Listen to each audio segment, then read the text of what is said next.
मेरे गैरतमंद आशिकान रसूल भैनों ते भराओ,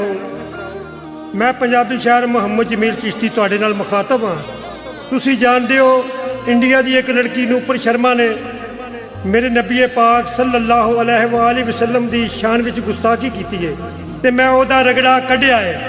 ओहदे नाल ही मुसलमानों के अजली दुश्मन जालम मुद्दी बदकार की भी शतरौल की है। समात फरमाओ,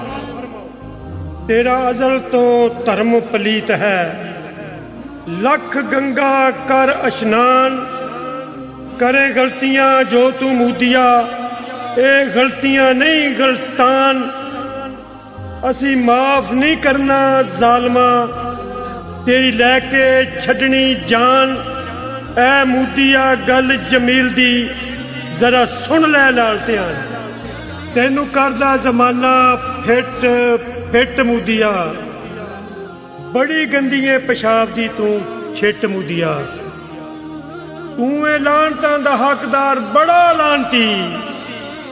वेखे मोमना दे वल बिट बिट मुदिया, बड़ी गंदिए पेशाब दी तू छिट मुदिया, तू ते सारे कश्मीर दी गल करदा,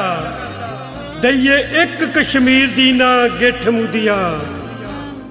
जुल्म करने तो बाद जे ना आया जालमा, सफा हस्ती तो जावेगा तू मिट मुदिया। असी जदों कश्मीर दियां गल करदे, करे जाके अमरीका गिट मिट मुदिया, पाके लानतां जो लिखी गई है तेरे वास्ते, नज़म नट उत्ते होगी बड़ी हिट मुदिया, कुत्ते हल्के दे वांग एवें फिरे दौड़िया, कुत्ते हल्के दे वांग एवें फिरे दौड़िया, जिवें सिर विच वजी तेरे इट मुदिया, अल्लाह करे आवे फा तेनू लै जे मगरों, कीती रब दी मैं बारगाह च रिट मुदिया, शेर गजब दे जो लिखे ने जमील चिश्ती, तेरे वास्ते मौत दी चिट मुदिया।